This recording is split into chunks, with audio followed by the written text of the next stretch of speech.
bienvenue à tous et à toutes dans Parole de femmes. On parle identité et personnalité cette semaine avec notre invitée, pasteur Modestine Castanou. Et on a déjà eu un bon début de semaine. Alors je vous encourage à aller suivre les émissions du début de semaine. Et aujourd'hui, on va parler des fortes personnalités pour les femmes. Pour les femmes, parce que quelquefois c'est plus problématique lorsque nous sommes une femme avec ce qu'on appelle un fort caractère, une forte personnalité. Donc ensemble, on va pouvoir en discuter aujourd'hui. Encore une fois, bonjour, bienvenue Pasteur Maud sur le plateau de Parole de femmes. Bonjour Annabelle. Heureuse. Bonjour. Oui, heureuse d'être sur le plateau à nouveau et bonjour à tous nos téléspectatrices. Et Aurélie, profite de cette dernière émission de cette semaine parce qu'après tu nous quittes. Nadine va venir nous rejoindre. Peut-être que je vais faire un coup bas à Nadine. Ah, parce que tu as une forte personnalité, Aurélie. Et oui, Nadine va venir nous rejoindre demain. Donc, on est encore avec toi aujourd'hui, Aurélie, sur le thème de la forte personnalité. On a vu qu'il y avait différents types de personnalités. Et si vous êtes une femme avec ce qu'on appelle un fort caractère, eh bien, vous le savez, parce que c'est quelque chose en général qu'on a déjà dû vous dire d'une façon plus ou moins gentille, ou pas du tout. Et du coup, ça peut être problématique en tant que femme de se dire, mais est-ce que c'est ça une vraie femme, surtout une femme chrétienne?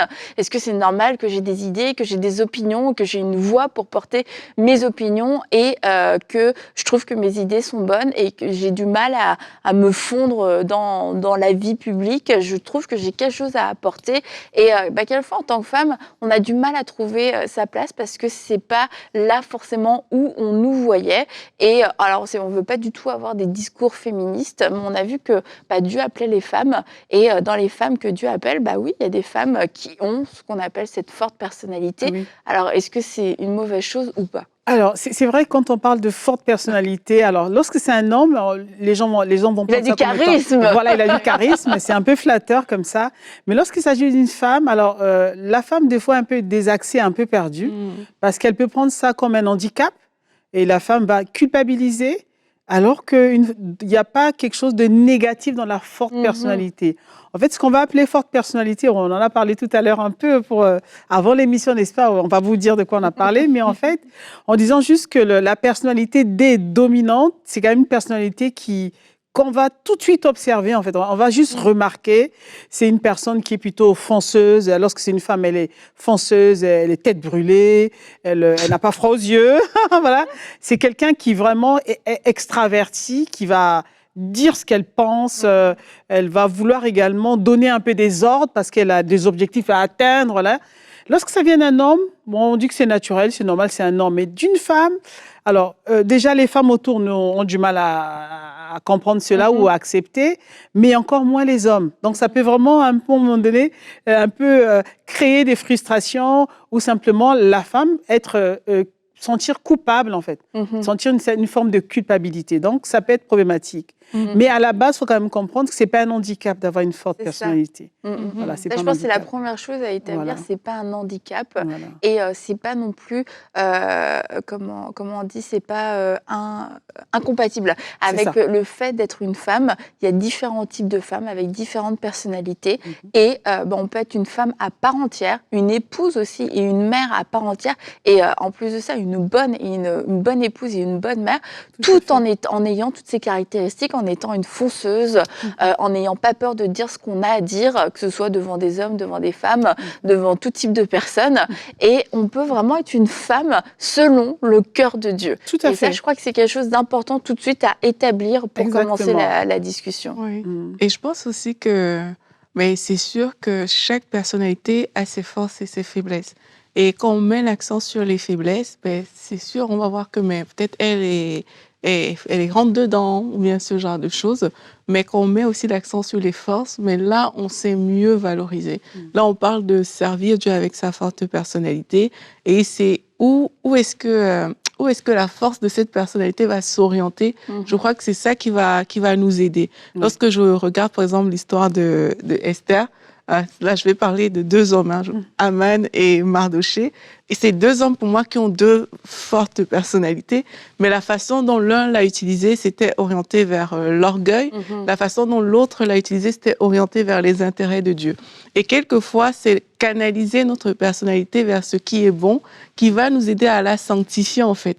Mais si on la canalise vers des choses qui sont moins bonnes, on va dire ça comme ça, mais c'est sûr que c'est les mauvais traits qui vont ressortir et c'est ça qui sera un handicap au final pour notre vie. Aurélie, en fait, il y a certaines femmes, enfin, je veux dire, bon, moi je suis pas dans le cas, je suis pas une forte personnalité, mais il y a des femmes. Moi j'ai rencontré une dame comme ça dans un pays qui, en fait, en parlant, j'étais avec Pasteur Yvan et donc on parlait avec elle et on essayait de décrire. En fait, elle nous a dit à la fin, en fait, on était les premières personnes à pouvoir la comprendre et à lui dire ce qu'elle ressentait au-dedans d'elle ou ce qu'elle pouvait vivre au quotidien. En fait, voilà une femme qui a une forte personnalité, qui est plutôt extravertie, qui a été dotée de cette personnalité. On a dit, hein, la personnalité vient de Dieu, c'est Dieu qui donne à chaque homme ou chaque femme une personnalité. Et elle, donc, en vivant dans sa personnalité au quotidien, dans un pays africain, du coup, hein, ou dans la culture, c'est compliqué, la femme elle doit être soumise, la femme n'a pas le droit de parler comme ci, de faire ci. Et elle se retrouvait, son mari a plutôt une personnalité introvertie et elle est extravertie. Et donc au quotidien, c'est elle qui, entre guillemets, un peu, qui tire les choses, qui emmène les projets, qui pousse les choses, qui, entre guillemets, un peu essaie de diriger le foyer. Et ça, c'était très mal perçu par sa belle famille. Et donc, c'est une femme qui vivait dans la culpabilité. Elle n'arrêtait pas de se dire à elle-même qu'elle n'était pas une bonne épouse. Voilà. C'est ce qu'on lui disait. Donc, du coup, elle se le répétait à elle. Et nous, lorsqu'on a parlé avec elle, elle a dit, mais vous me comprenez, en fait. On lui a dit, mais c'est pas un handicap. C'est comme ça que Dieu t'a créé. Par contre, tu dois connaître tes forces, en fait. Voilà. C'est-à-dire qu'on peut, comme tu l'as dit tout à l'heure, Aurélie, donc connaître sa personnalité, déjà la reconnaître. Donc, elle ne savait pas, elle dit, mais je ne suis pas bien, je suis anormale, personne ne me comprend, je suis un problème. Et moi, on dit, non, tu as une personnalité, il faut que tu la connaisses. Tu connaisses tes forces, tes faiblesses, et tu essaies de réduire tes faiblesses, en fait. Voilà. Tu travailles avec tes forces, parce que tu es une bénédiction pour ton foyer, une bénédiction pour ton mari, et tous deux, vous vous complémentez. Parce que si vous étiez tous deux introvertis, ah ben, comment vous ferez? C'est-à-dire qu'en recevant les invités, qui parlerait? Voilà, donc, comme quoi Dieu ne fait rien par hasard. Donc, du coup, vous vous complémentez et toi, tu joues bien ton rôle. Par contre, là où les gens vont te reprocher certaines choses, c'est parce que dans la culture dans laquelle tu es, dans ta culture dominante, dans le pays où tu es, il faut savoir conjuguer. Donc, il faut rajouter beaucoup de sagesse à ta personnalité. Tu as besoin d'acquérir de la sagesse pour ne pas paraître comme étant une femme dominatrice qui oppresse son mari ou qui paraît, un peu, Donc, c'est ça un peu, hein, c'est la limite est là à chercher. C'est dur. Ouais, non, Toi, tu trouves pas c'est dur? Moi, je trouve c'est dur.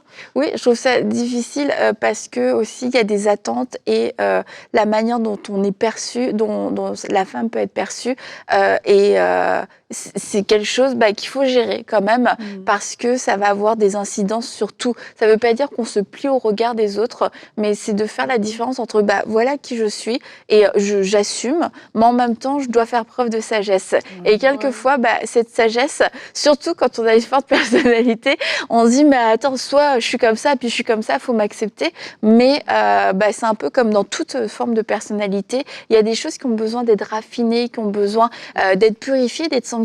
Il y a des choses qui font partie de notre personnalité, mais qui se manifestent à travers la chair. Et la chair peut se manifester. Et quand on a un grand franc-parler, on peut manquer de tact, donc on peut blesser les gens aussi.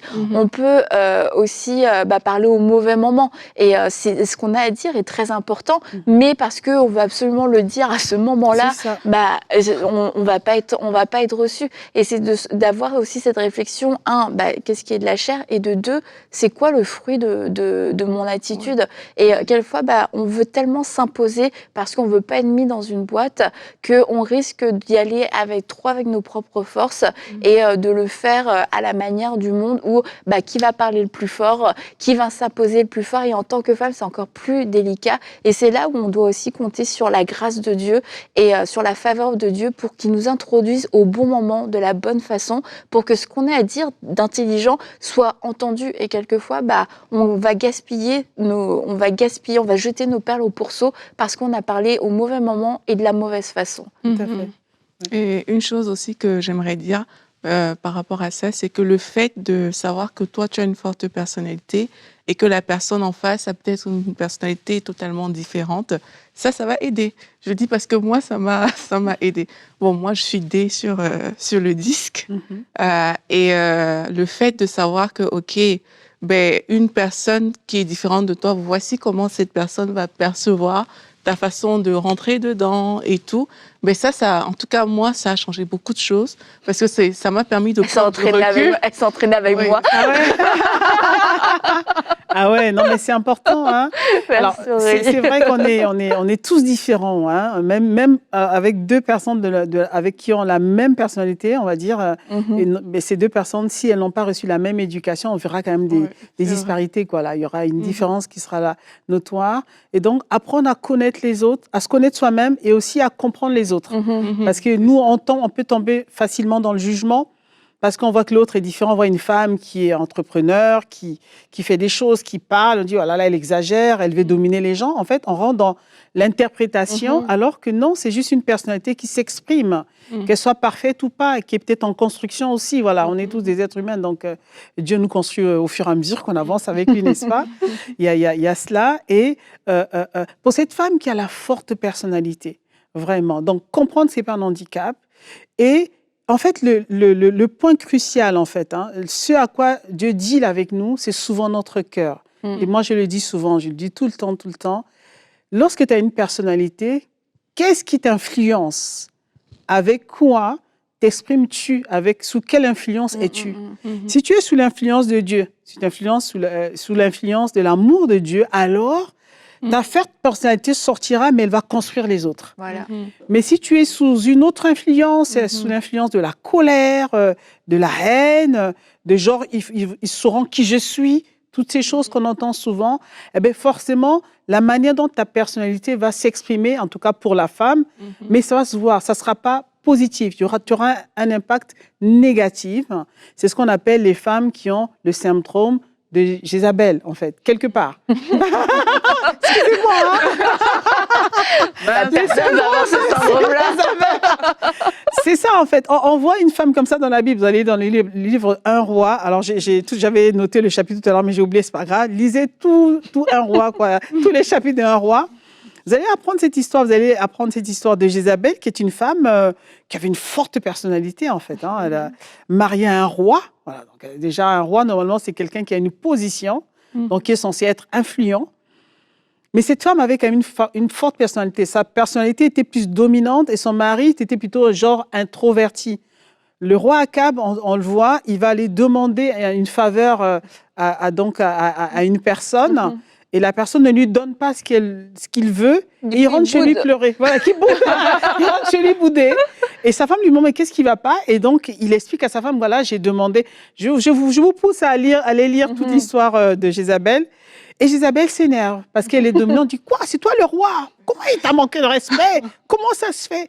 Et donc, elle se lève, prenant la place du roi. C'est ça, en fait, les dominants. Hein. Ils sont tellement offenseurs qu'ils peuvent paraître un peu... Autant, parfois. Ils se tellement sentir forts comme s'ils étaient un peu dominateurs, voilà, les gens qui dominent. Donc là, elle s'est levée comme une dominatrice. Elle allait affronter cette personne qui n'avait pas respecté son mari, mais avec une mauvaise inspiration. C'est ça. Voilà, c'est ça. C'est l'esprit avec lequel on fait les choses.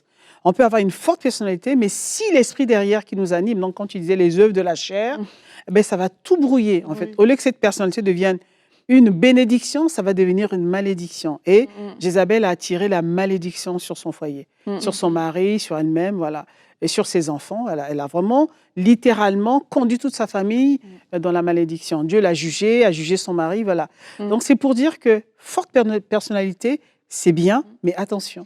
Mais quand on prend l'histoire de Jézabel, on peut tout mettre sur le dos de sa personnalité. C'est comme ça aussi qu'à fois il y a des excès où finalement toutes les femmes finissent comme étant des Jézabel, toutes celles qui dérangent parce qu'elles parlent, parce qu'elles s'expriment et tout ça. Mais c'est le cœur qu'il y avait derrière, c'est la motivation qu'il y avait derrière. Et comme tu disais Aurélie, on peut apprendre. On peut apprendre et toi tu as appris. Oui. Tu apprends. J'ai appris et j'apprends. Et une chose aussi importante par rapport à ça, c'est que il faut dire aux autres aussi, il faut pas avoir peur de dire aux autres que je vais peut-être m'exprimer de telle manière, mais c'est pas pour autant que je veux vous agresser ou et tout, mais j'ai besoin que ça sorte. Je vous préviens, je vais crier sur tout le monde, mais je suis pas fâchée. Voilà. J'ai besoin que ça sorte. C'est ça aussi qui va aider parce que dans la réalité, c'est que ça peut être difficile vu que c'est un processus où voilà, il y a des choses que tu veux lâcher, mais il faut aussi apprendre à dire aux autres, mais vraiment, excusez-moi, mais j'ai besoin de dire ça. Et si les personnes sont compréhensives, parce que c'est toujours de la faute des autres, mais là, ça va mieux passer, en tout cas, quand les gens vont te connaître ainsi qu'autrement. Le fait de dire excusez-moi, c'est qu'on n'a pas envie de blesser les autres. En fait. On voit la bienveillance, on voit la motivation. Je vais vous dire ce que je pense, mais ce n'est pas dans le but de vous blesser. Donc, je prends déjà les précautions de bien délivrer mon message, même si ça vient avec force, avec ma personnalité, mais je ne veux pas non plus faire des dégâts en face auprès de ceux qui me... Donc, cette bienveillance est quand même là. Donc, la motivation est bonne, en fait. Et je trouve ça, moi, c'est une bonne chose pour la société qu'il y ait des femmes qui soient aussi dans des postes à responsabilité. Alors, je ne suis pas du tout pour dire il faut que des femmes, parce qu'on irait dans un autre déséquilibre, mais c'est important que dans toutes les sphères de la société, on puisse trouver des femmes, parce que comment que des hommes pourraient représenter toute la population? Il y a des aspects qu'il y a seulement une femme pourra apporter, pourra le comprendre, pourra se battre aussi. Il y a des combats qui seront que des combats de femmes. Et si les femmes ne prennent pas une place d'influence, on va passer à côté d'une grande bénédiction dans la société. Maintenant, pour aussi se faire sa place, mais aussi quand on a cet appel-là, Dieu donne une personnalité de battante, donne une personnalité à certaines femmes pour pouvoir avoir la force d'affronter, parce que c'est beaucoup d'hostilité, c'est beaucoup d'opposition. Il faut être capable de se lever et de faire face à toute une salle, et plus qu'une salle quelquefois, pour dire non. Et ça demande vraiment énormément de courage. Donc, il faut avoir cette personnalité. Et c'est là où on se dit, non, ma personnalité n'est pas un handicap. Je suis comme ça.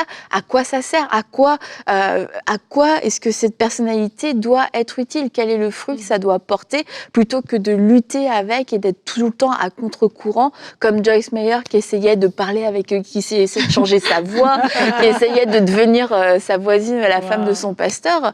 Mais en fait, tu te dis, mais son exemple est très bon, mais il y en a tellement d'autres qui ne sont pas des Joyce Meyer, qui ne sont pas connus, et qui, dans leur milieu, ont quelque chose à dire. Et c'est juste, mais pourtant, le fait d'être tout le temps à contre-courant, de se dire, non, je dois me taire, non, il faut que je sois discrète, ah non, il faut que je sois comme ci, comme ça, c'est là où on passe à côté du mandat que Dieu nous a donné. C'est ça, c'est simple, hein. Les personnalités dominantes fortes, ce sont des leaders nés, entre guillemets, hein. On le dit nés, mais en fait, personne n'est né leader, on le devient, mais ça veut dire qu'ils ont déjà une prédisposition à pouvoir diriger, l'idée, encadrer, vraiment être dans les sphères d'influence et avoir une position d'influence, voilà. Parce que naturellement, ils ont quand même, c'est un don, hein, c'est Dieu qui a donné, donc du coup, ils ont toutes ces prédispositions. Mais pour une femme qui a une forte personnalité, mais c'est une femme, enfin, c'est-à-dire, elle peut, si elle prend en considération, elle va vraiment, c'est une femme leader, en fait, elle va vraiment exercer, entre guillemets, le pouvoir avec ce qu'elle a déjà reçu naturellement. Évidemment, elle devrait travailler sur ses challenges, sur les défis et compagnie, mais elle est là vraiment pour se positionner et être aussi une femme qui dirige, une femme qui donne des ordres. C'est pas un handicap. Hein. Vous dirigez J'ai entendu plusieurs amen. Voilà, c'est ça, parce que c'est son mandat, c'est comme ça, c'est à ça que Dieu l'a appelé aussi. Donc, il ne faut pas le nier, du coup. faut pas culpabiliser, en fait. Voilà. C'est-à-dire que, moi, je disais tantôt, moi, j'ai tendance à dire aux femmes, si tu n'occupes pas ta place, c'est dommage, tu laisseras un vide et quelqu'un d'autre viendra occuper la place qui ne lui appartient pas, en fait. Ça va créer un désordre. Donc, il faut faire ce que Dieu nous a appelés à faire.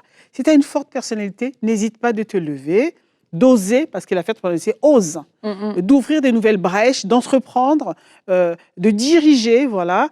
En tant que femme, alors c'est vrai qu'en tant que femme, tu auras beaucoup de combats, voilà, parce que c'est pas évident. C'est une place que, dans la société, entre guillemets, les êtres humains ont du mal à voir une femme. Une femme dirigeante, c'est difficile. Moi, je vois l'exemple de la première ministre d'Allemagne, Merkel, qui est restée longtemps d'ailleurs. Et au départ, lorsqu'elle a été nommée première ministre, elle a été combattue aussi, mais elle a dû s'affirmer. Avec sa personnalité, elle ne lâchait pas. Fille de pasteur.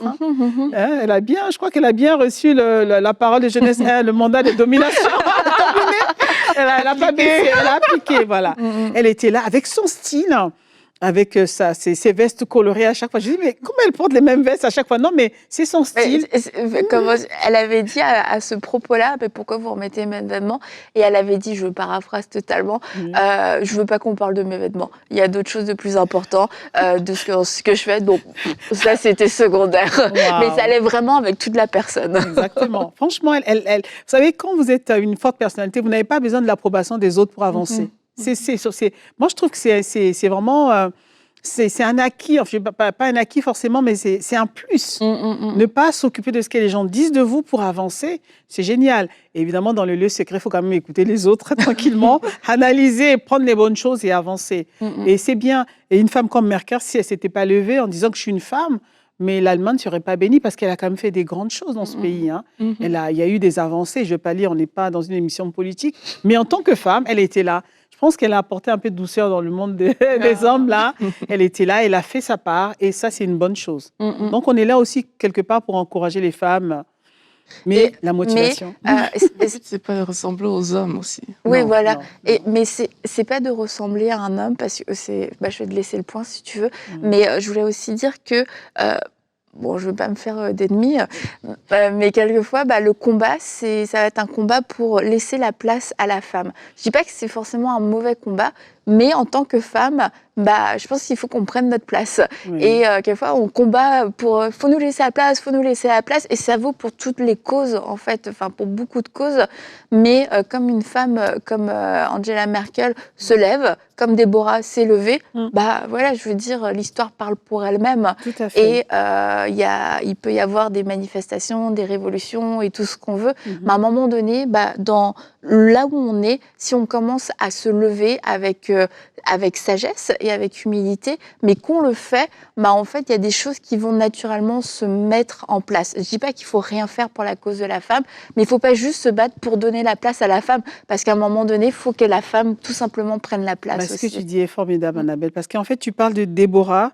Lorsqu'on regarde Déborah versus Jézabel, c'est pas la même chose. Deux fortes personnalités, deux femmes qui se sont levées, mais avec des motivations différentes. Ah oui. Déborah, en se levant, elle avait premièrement la crainte de Dieu, et elle savait que dans le monde dans lequel elle vivait, même si elle était juge, déjà, comme quoi Dieu n'est pas décalé, hein, les gens qui pensent que la femme... Dans l'Ancien Testament, il y avait des justes femmes. Donc, vraiment, Dieu est cohérent dans ce qu'il fait. Et, elle savait qu'effectivement, elle connaissait la société dans laquelle elle vivait. Elle savait qu'il y avait un général des armées qui était là. Elle reçoit la prophétie, elle reçoit la parole de Dieu. Elle va contacter un homme qui devait faire la mission. Elle va dire, Barak, viens, voilà ce que le Seigneur dit. C'est toi qui es désigné, vas-y. Elle aurait pu dire, moi, je suis juge, je suis ointe, je suis servante de Dieu, j'y vais. Oui, la motivation, elle ne voulait pas montrer, c'est moi, ils vont voir que je suis Déborah. La juge, non, elle n'avait pas tout ça. Elle avait la crainte de Dieu, elle entendait la parole de Dieu, elle entendait Dieu parler, elle a fait ce que le Seigneur lui demandait de faire. Aller voir Barak. C'est quand Barak a démissionné, quand Barak n'a pas voulu se lever, elle a dit, OK, moi je vais y aller. Voilà. Parce que, voilà, donc on voit quand même que la motivation est différente, là où Jézabel a carrément pris la place de son mari. On n'est pas là pour prendre la place des hommes. Plus, il n'a rien demandé. Non. Lui, son mari n'avait rien demandé. Voilà. Il aurait pu rester plein. Mais par contre, Barak a dit...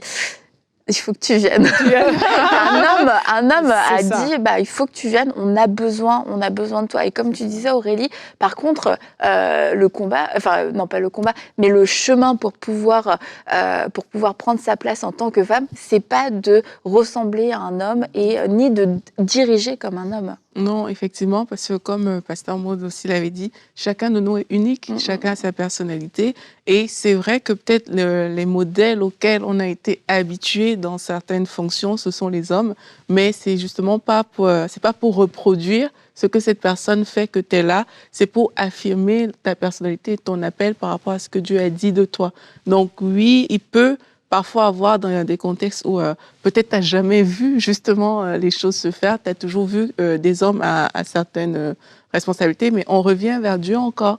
Si Dieu, il m'a appelé, il t'a appelé pour être dans cette fonction-là, mais Dieu, il a quelque chose pour toi. Donc n'ayons pas peur aussi quand on a ce type de personnalité-là, d'aller vers Dieu pour lui dire, Seigneur, peut-être ça n'existe pas encore, je ne veux pas paraître comme peut-être quelqu'un d'insolent ou je ne sais pas, mais montre-moi le chemin.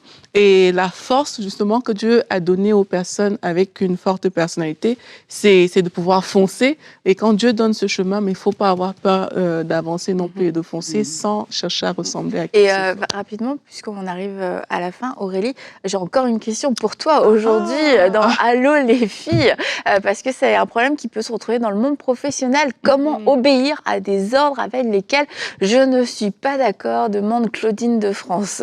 Oui, je vais essayer de répondre rapidement. Sans créer une émission ou un licenciement. Bon, comment obéir aux ordres avec lesquels je ne suis pas d'accord? Bon, la première chose que je vais te demander de faire, Claudine, c'est d'où vient le désaccord? Est-ce que le désaccord vient du fait qu'il y a un non-respect de la parole de Dieu? C'est pas dans ton éthique du tout? Ou alors est-ce que c'est juste une divergence de point de vue? Si c'est pas dans ton éthique, ta foi ne te permet peut-être pas de faire ce que, disons, ton patron t'a demandé. Si ta foi ne le permet pas, tu n'as pas à... Ton Dieu est notre roi, il est notre chef. C'est à lui qu'on est soumis. Et dans ce cas-là, tu peux tout simplement dire à ton patron que tu ne peux pas faire ça. Maintenant, il faut lui dire de la bonne manière. Il faut voir si tu peux pas reformuler les demandes de ton patron. Il faut toujours avoir du tact.